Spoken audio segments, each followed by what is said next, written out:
السلام عليكم ورحمة الله.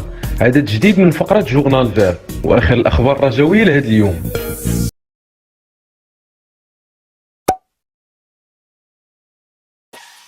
نبداو عدد مساء اليوم من جورنال فير بخبر عنوانه فحوصات جديده لكورونا للاعبي الرجاء بتونس. وفي تفاصيل الخبر خضعوا لاعبي الرجاء الرياضي والجهاز الفني للفريق صباح اليوم السبت للفحوصات الطبيه المخبريه الخاصه بالكشف على فيروس كورونا.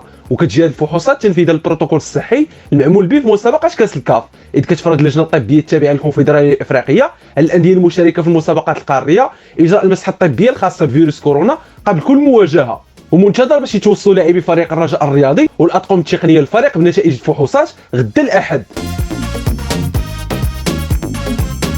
محسن متولي واخا تكون عندي غير رجل وحده عمرني نخدم الرجاء. واستغرب محسن متولي عميد فريق الرجاء الرياضي التاويلات اللي رافقت تخلفه على مرافقه بعثه الفريق الاخضر في رحله تونس استعدادا للمواجهه القويه اللي غتجمع النسور الخضر بمضيفهم المونستيري التونسي غدا الاحد برسميه الدور الفاصل والمؤهل دور مجموعه كاس الكاف. وفند محسن متولي التاويلات اللي تحدثت على اسباب تخلفه على مرافقه بعثه الرجاء لتونس وتاسف على الاصابه اللي كانت تعرض لها نهايه الاسبوع الماضي استعدادا للمباراه الذهاب امام المونستيري التونسي وحاله دون مشاركته في المباريات الاخيره للفريق الاخضر اخيرا كانت ضد الجيش الملكي. ووضح متولي من خلال تصريح رسمي لامس الجمعه انه مازال كيعاني من اعراض الاصابه وخاصه على مستوى التنفس، وشدد انه بدا كيخوض حصص التدريب الفرديه وتمنى عودته السريعه لمسانده زملائه في الرجاء الرياضي. وضاف عميد الفريق الاخضر انه ما كاينش في الوقت الراهن ما كيمنعو من الدفاع على قميص الرجاء من غير الاصابه، وشدد بالقول واخا تكون عندي غير رجل وحده عمرني نخدم الرجاء. يذكر ان محسن متولي تعرض للاصابه على مستوى القفص الصدري خلال الحصه التدريبيه اللي اجراها الرجاء الرياضي السبت الماضي استعدادا لمواجهه المونستيري التونسي. مضطر الطاقم الطبي للفريق الاخضر لابعاده عن الفريق حين استعاده عافيته بشكل تام. مدرب المونستيري التونسي سنكرر سيناريو لايبزيغ وطونغيت وسنقصي الرجاء من كاس الكاف.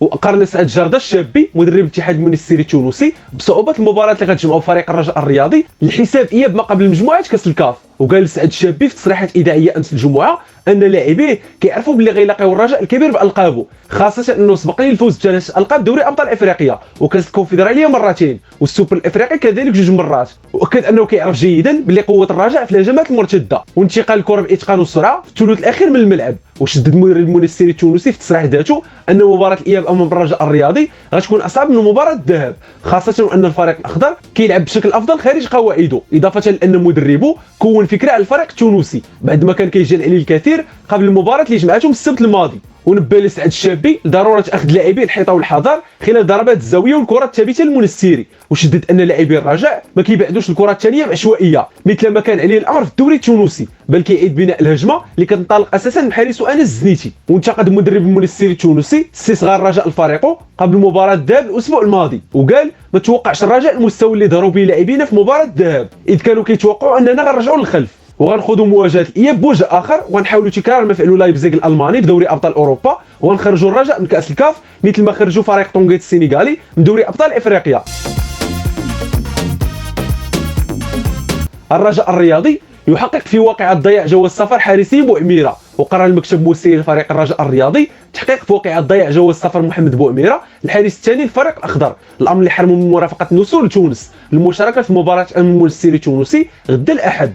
وكيرغب المكتب المسير من خلال التحقيق معرفه المسؤول عن الواقعه وتفادي تكرار بحال هذه الاحداث، خاصه ان تخلف بوعميره فرض على الرجاء السفر لتونس بحارسين فقط وهما انس الزنيتي وامير الحداوي. ووضحت مصادر قريبه من الرجاء ان بوعميره ما سلمش اداره الفريق الاخضر جواز سفره بعد اخر رحله للفريق، الامر اللي تسبب في ضياعه في الوقت اللي كانت فيه اداره الفريق كتوفر على باقي جوازات السفر للاعبين اخرين.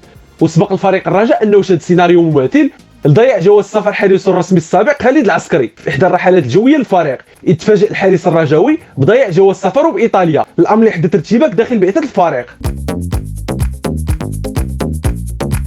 الرجاء الرياضي يختار ممثله في قرعه الكاف بمصر. وقرر فريق الرجاء الرياضي اختيار سعيد وهبي الناطق الرسمي باسم الفريق الاخضر للسفر لمصر من اجل حضور مراسم قرعه دور مجموعه كاس الاتحاد الافريقي في حال تاهل النسور لهذا الدور ان شاء الله. هذا قرر الاتحاد الافريقي اجراء القرعه بعد غدا الاثنين بمصر بعد التعرف على الانديه المؤهله لهذا الدور، وغيحسب فريق الرجاء الرياضي في تاهله لدور المجموعات في المباراه اللي غتجمعوا بمضيفو المونستيري التونسي غدا الاحد، علما ان مباراه الذهاب كانت انتهت فوز الفريق الاخضر بهدف ل0 حمل توقيع محمود بن حليب.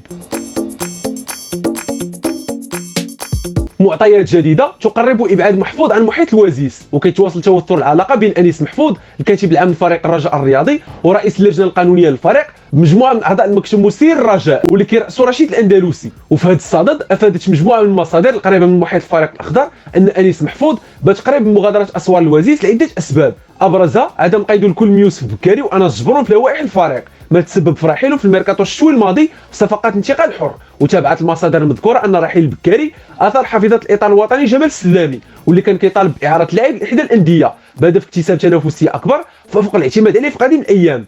وعبرت في اعارضه من الرجاويين على سقطه تجاه انيس محفوظ، وذلك بعد فشله في كسب مجموعه من القضايا اللي توكلت ليه واللي كيبقى ابرزها نزاع الفريق مع الاطار الوطني محمد فخير. يشار ان انيس محفوظ كان التحق بفريق الرجاء الرياضي في عهد الرئيس السابق جواد الزيات بحيث شغل منصب الكاتب العام.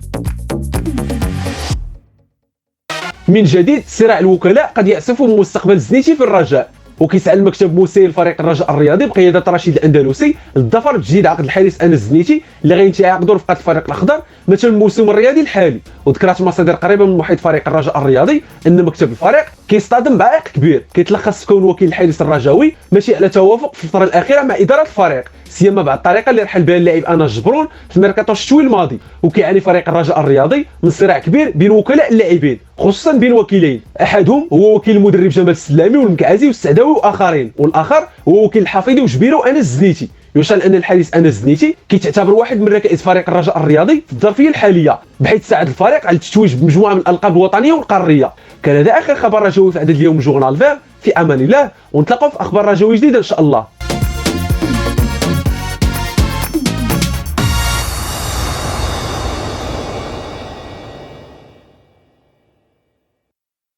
إلا بان لكم العمل ديالنا كيستاهل التشجيع ما تنساوش الاشتراك في القناة والاعجاب بالفيديو وتخليو شي تعليق فيه ارائكم وتشجيعاتكم وحتى انتقاداتكم البناءة.